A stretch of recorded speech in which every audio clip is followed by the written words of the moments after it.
Imagine their workplace had been their bed, and missing one night of work had meant losing food, rent, and shelter completely. In many towns, brothels stayed open on feast days, and pregnant women were pushed out to avoid scandal by law. How survival had turned sickness into duty, and why it had sucked to be a comfort woman, was far worse than most people realized. They were not romantic partners in medieval times. They were treated like shared property. People loved to talk about medieval romance with flowers and songs, but their lives felt closer to storage and fees than affection or choice. Men wrote poems about loyalty, while city officials quietly placed their names under necessary costs for keeping order, and nobody asked how they felt about that label. Across many towns, local governments licensed brothels the same way they approved mills or markets. In areas like Southwark, just across the river from London, stews ran under written rules, fixed hours, and listed punishments. Inside those walls, the building mattered more than the woman breathing inside it, and that was the first insult they learned to swallow. City councils framed prostitution as a pressure release for male desire and an easy source of income. Historians later described town-run brothels where officials collected steady fees, while women paid steep rent to powerful landlords who never stepped inside. Their bodies turned into the engine of a small economy, and the result was cruelly simple. The house got paid before they did, every single time. Preachers stood in public squares claiming their work shielded wives and daughters by pulling male desire toward them instead. Canon lawyers labeled prostitution a necessary evil, a phrase that sounded neat until they realized the evil slept where they did. They received no share of that moral logic, only clothing rules, bans near churches, and threats of whipping if they stood in the wrong place. And that threat hung over them like smoke. Late medieval court records showed that when trouble began, blame slid toward them fast. A brawl, a stolen purse, a sickness scare. The law reached for the woman who lived by her body before anyone questioned the men involved, and they already knew they would be the easy targets. So when people imagined them as temptresses, they missed the structure behind it all. Officials, landlords, preachers, and soldiers used them as reusable parts that kept society running. The next part of their story showed how those same men gathered praise in daylight while the women carried the cost in silence, and they learned to smile like it did not hurt. Men got honor and glory. They got quiet shame and no choices. He rode through the gate with a banner and music, and crowds cheered his courage. They passed through that same gate at dusk, and eyes dropped as if their presence spoiled the air. Even though the town profited from their existence, medieval culture poured honor on men who fought, traded, or preached, while women who sold sex sat in a strange space of legal tolerance mixed with deep disgust. Town charters allowed brothels in set districts, yet sermons painted prostitutes as the lowest form of female sin. That contradiction never bothered the men knocking on their doors, and it never cost those men anything. When a knight spent his wages in a town brothel, no chronicler wrote his name. Writers carefully recorded which lord led troops or which merchant funded a bridge, but they ignored the women who kept those men fed, warm, and sexually relieved. The city mapped red light streets, yet pretended the women there barely counted as residents. And that kind of pretending shaped every rule they faced. Legal texts treated male honor as something measurable. In rape or abduction cases, compensation went to fathers or husbands whose property supposedly lost value. Their reputations appeared in records mainly as stains that damaged a man when they shifted. No schedule existed for a woman pushed into sex work after famine, widowhood, or stolen wages. And nobody called that unfair with a straight face. Shame worked like a private tax only they paid. Mothers warned daughters not to dress like them, even when soldiers headed straight to the brothel after payday. Fear of female sexuality stuck to their skin, while male desire hid behind armor, robes, or holy titles, and the crowd let men keep their clean names. Honor rose upward, blame fell downward. The same city that let them work within its walls could exile them when disease spread or reformers grew loud. Their daily lives showed how that imbalance never allowed rest. even when their bodies begged for it, and many of them wondered if anyone had ever seen them as people. Their job never really ended, even when they were sick, tired, or pregnant. Sleep felt like a rumor instead of a promise. They closed their eyes briefly, then footsteps on the stairs pulled them back into work, and their hearts learned to jump before their bodies even stood. In many licensed brothels, women lived where they received clients. Rent, food, and clothing came out of their earnings, which meant every hour off threatened survival. Some town rules required brothels to stay open on market days and feast nights, exactly when exhaustion hit hardest, and they could feel their patience thinning with every loud laugh downstairs. Illness rarely bought mercy. Hospital records from places like Southwark mentioned wards for unmarried pregnant women and mothers who gave birth outside marriage. Many of those women likely worked in the sex trade or domestic labor. Fever, injury, or early pregnancy did not convince a landlord to lower rent, so they dragged themselves forward because debt looked worse than pain, and they kept moving even when they hated the sound of their own steps. The venereal diseases rose across Europe in the later Middle Ages and early modern period, and moral panic quickly tied those outbreaks to brothels. That shift brought tighter rules and more watching eyes, but almost no care. Apothecaries sold costly ointments and mercury cures that harmed as much as they helped, while many women relied on wine, herbs, or prayer, and they learned to treat relief like a rare gift they could not afford often. Pregnancy made everything heavier. Some town laws pushed visibly pregnant women out of brothels to avoid scandal. On paper, it sounded protective, but in practice, it turned late pregnancy into sudden homelessness. Clients did not slow down before that point, and each visit weighed more as they counted months silently, asking themselves how long they could hide what their bodies could not hide forever. Work followed them past closing time. They scrubbed linens, washed clothes in cold water, and stayed alert for the door, because a drunk soldier who had paid earlier might return demanding more. The same people who relied on their labor also rushed to condemn them louder than the men who hurt them, and that unfairness sat in their throats like a stone. Everyone used their bodies, then judged them harder than their abusers. The same mouths that whispered their names at night repeated insults by morning. The same hands that grabbed their hair in private crossed themselves in public, and they were expected to accept both faces as normal. Churchmen described prostitutes as symbols of lust in sermons, turning them into warning signs for everyone else. Confession manuals spent far less anger on the men who bought sex. A woman became a public sinner, while male weakness received softer language, and that difference shaped how neighbors spoke to them, even when those neighbors depended on their work staying hidden. Court records echoed the same pattern.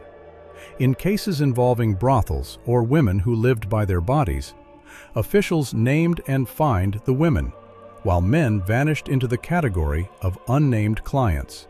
When violence erupted, authorities often labeled the woman a problem instead of a victim, especially if the attacker carried status, and many women could almost predict the outcome before anyone spoke.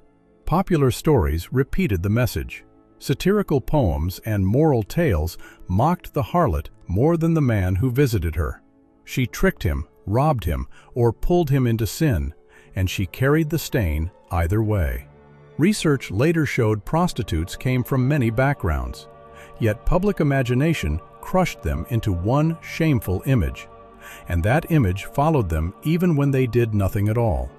Public rituals locked that stigma in place. Some towns forced women to perform visible penance, parading them in special clothing while crowds stared. The men who had shared their beds paid a fine or muttered a confession. The women felt every look and knew some of the loudest voices had stood in their rooms days earlier, and that memory could feel worse than the cold. Judgment cut deeper than physical use. Bruises faded, but reputations in small towns clung forever. Promises of protection often turned into another cage built from locked doors and debts, And many of them learned that kindness usually arrived with a price tag attached. They called it protection, but it felt like a life sentence. A man offered safety with one hand and closed the door with the other. Protection sounded gentle until they noticed it almost always came with ownership, and they had to ask who that safety really served. In towns and army camps, men attached women to households or units under the label of protection. A soldier called her his girl. A landlord said he kept her. She gained food and shelter, but lost freedom to leave. Studies of camp followers showed women joining armies as partners or servants, then slipping into sexual dependence tied to one man or group. And once that tie formed, it rarely loosened on its own. Marriage law trapped others the same way. In some regions, a rape survivor became damaged goods, whose best option involved marrying her attacker to restore honor. That marriage claimed to protect her from future accusation while binding her permanently to the man who had hurt her, and the church record turned a wound into a lifelong sentence.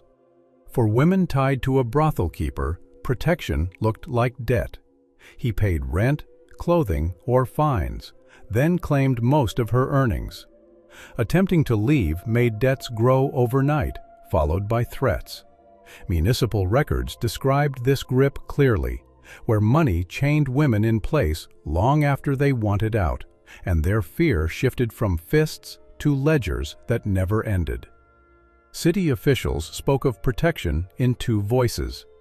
They defended red light districts as a way to guard honest women by containing sex work. Women inside gained shelter from vagrancy charges, but lost the freedom to live elsewhere. A line drawn for safety became a wall, and those walls did not care about their plans. Protection behaved like a padded chain. It felt warm during winter, yet tightened with every favor. Love stories sung in halls stood far away from their reality, and the distance between those songs and their lives was impossible to ignore. Love stories were for noble ladies. They were just maintenance work. Minstrels sang of queens at windows, never of them washing sheets at midnight. Songs praised loyal knights, never the women keeping them functional, and that silence said more than any poem ever did. Courtly love writing from Provence and northern France filled books with ideal women and devoted men. Love appeared as a refined game for elites, while ordinary women existed as servants, peasants, or sexual outlets.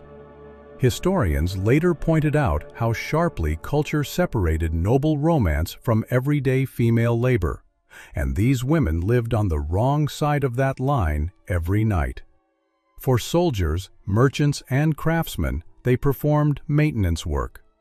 They kept bodies fed, clothed, clean, and sexually relieved so men could march, trade, or fight again. Camp followers cooked, repaired clothes, carried goods, and offered sex while enduring raids and marches. Earlier chronicles hinted at unnamed women trailing war bands, and the pattern stayed the same even when the faces changed. No romance surrounded that role. A knight dedicated victory to a noblewoman he barely knew, then spent the night with one of these women outside the walls. Her name never appeared. Chroniclers listed troop numbers and casualties, not the women and children behind wagons, and it was easy for history to erase them. Inside towns, they provided emotional maintenance too. They listened to confessions never shared with priests, calmed drunk apprentices, and comforted soldiers haunted by sieges. The city needed that release, yet treated them as replaceable parts, and many of them wondered why relief for others always became danger for them. Love in elite stories looked like destiny, while theirs felt scheduled. Each knock brought calculations, not butterflies. That math grew darker when refusal could threaten their next meal or their lives.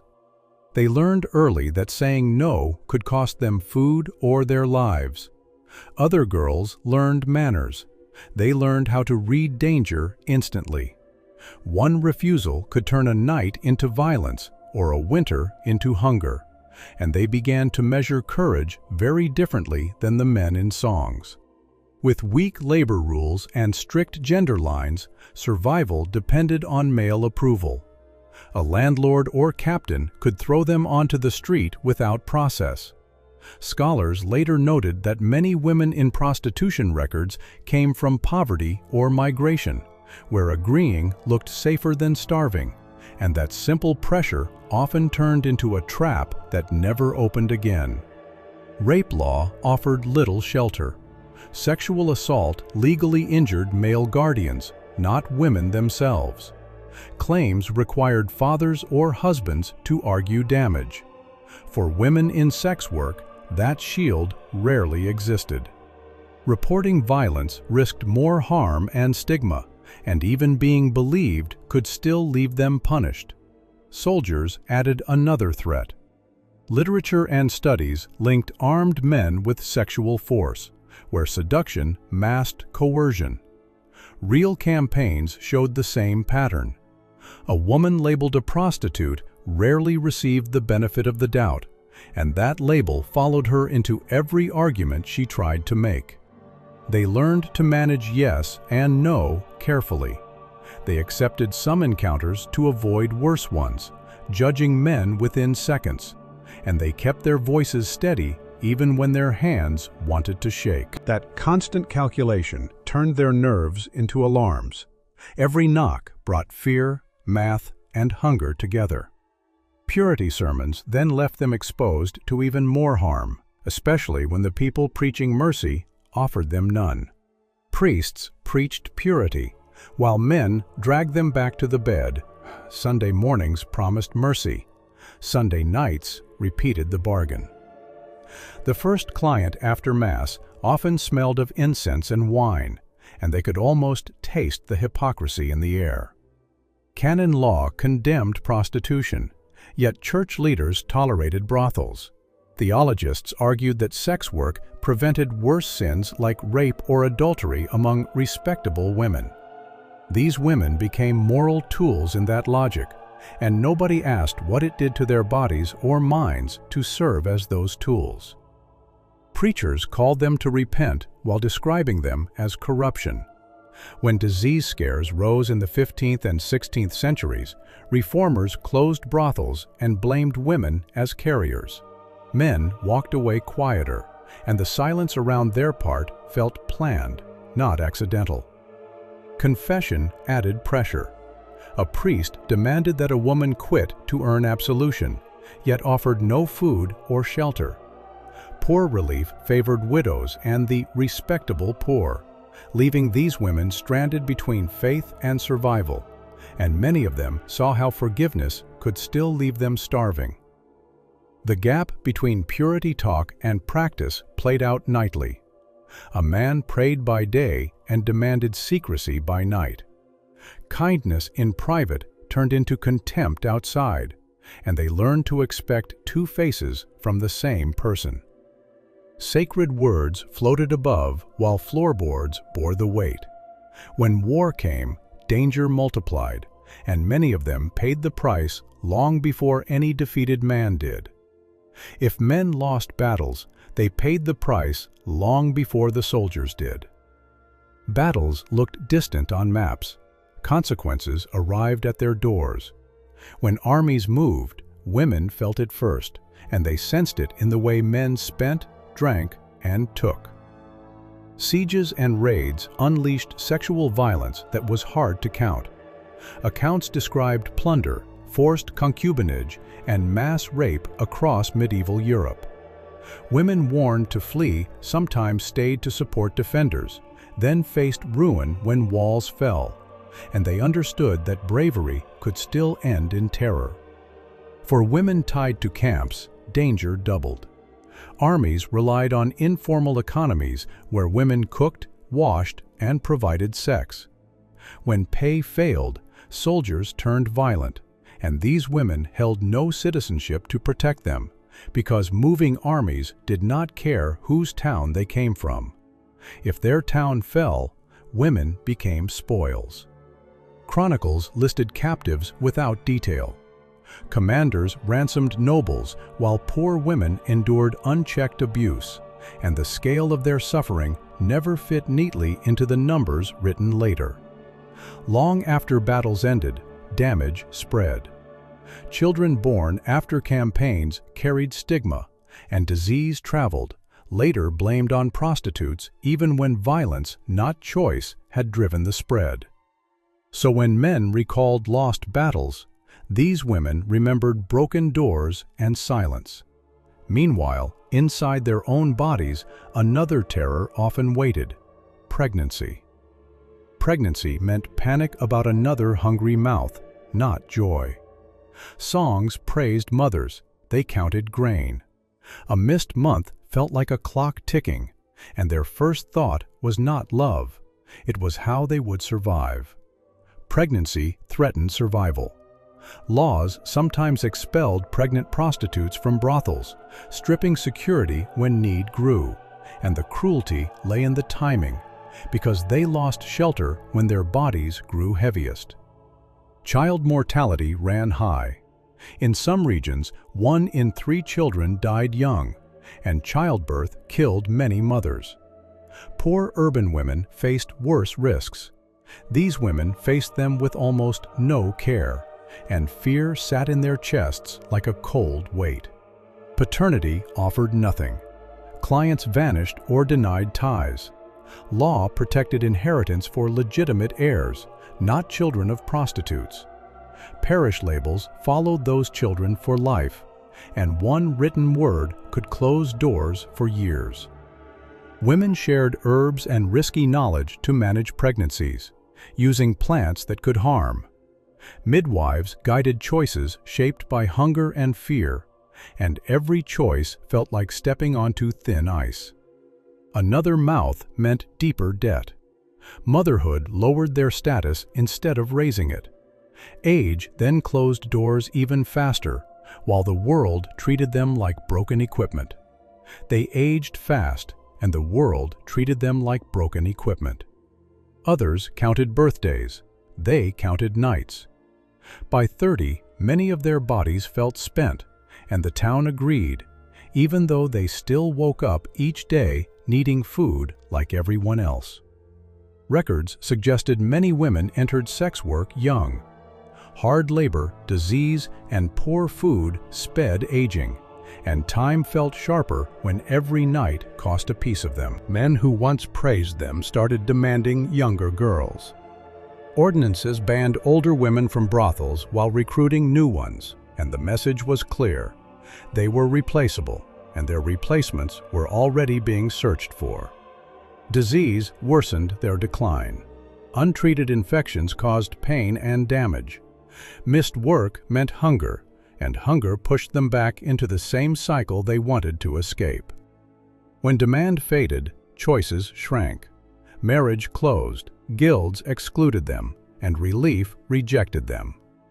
Some women became keepers, staying trapped in the same system as managers, and the job changed shape without changing its cruelty. Society turned their aging bodies into warning stories, ignoring the forces that had shaped them. People called that morality when it was really just convenience. Age became a verdict. Pain followed, and almost nobody cared if their bodies hurt. Painkillers were bottles and prayers, and nobody cared if their bodies hurt. When pain hit, no sick leave existed. Relief usually came from bottles or makeshift remedies, not doctors, and even that relief could feel dangerous if it dulled them too much. Medieval medicine struggled even for the respected. Women in sex work received even less care. Hospitals favored pilgrims and widows. Their pain earned no donor praise, and that meant fewer hands reached toward them when they fell. Chronic pain filled their days. Rough sex caused injuries, labor strained their backs and arms, and remedies remained crude. They learned to keep working through soreness because stopping could mean losing everything. Venereal disease added agony. Treatments sometimes poisoned as often as they healed, and any cure could leave them weak, which made the next night even harder. Emotional pain received no name. Confession demanded change without support, and judgment replaced comfort, so they swallowed their feelings until those feelings felt like part of their bones. They managed pain together, quietly. Many of them vanished from records, dead or drifting, and the silence around their endings felt like the final cruelty. Their pain faded into background noise society ignored, especially when people compared how gently men treated their wives and daughters. They saw how gently men treated their wives and daughters, just not them. Hands that cradled daughters bruised them. Voices that softened at home hardened with them, and they learned that kindness was not missing in the world, it was simply not meant for them. They watched fathers guard daughters and husbands plan futures. Law protected respectable women, and that protection came with names, families, and status that they did not have. That care stopped at their doors. Violence inside their rooms rarely mattered. Theft became a sinner's dispute, and even clear harm could be shrugged off as if they had asked for it. Sometimes kindness appeared, but always within a system that replaced them easily, and they felt how quickly a gentle moment ended the second it became inconvenient. Servants suffered too, yet belonged somewhere.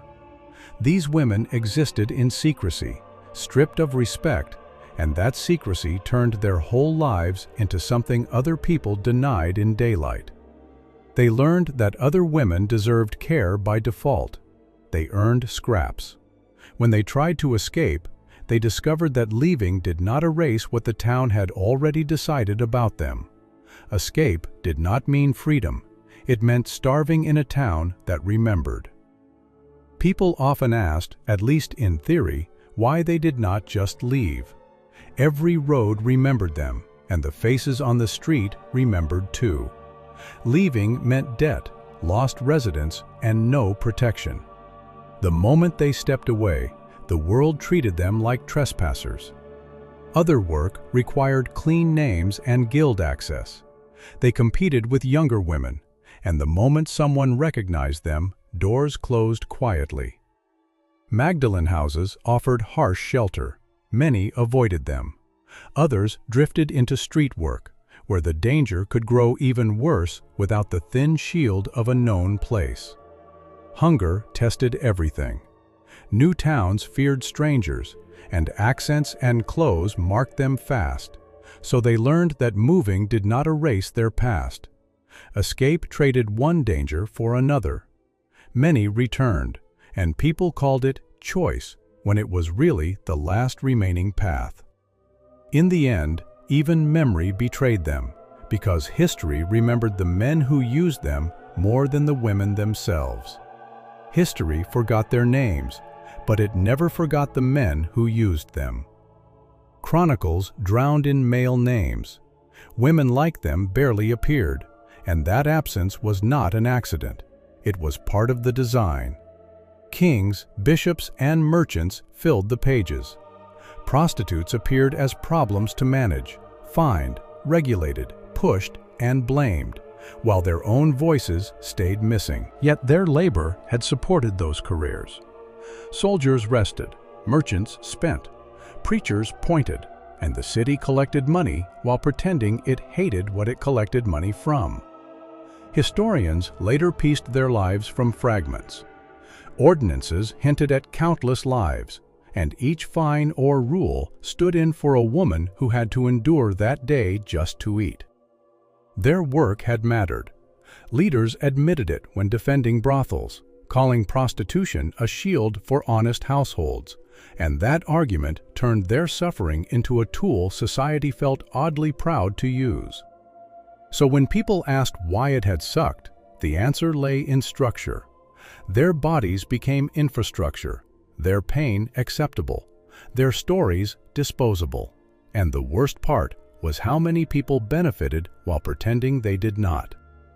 Men left statues and seals. these women left silence. That silence itself proved how unfair the game had always been, because the record remembered the users and forgot the used, while the women themselves were never allowed to forget their place for even one night. They cracked open just one hidden truth, but history had hidden many more stories like this, waiting. The silence only started to break when people finally listened, and that listening was the first thing these women had never been given in their own time.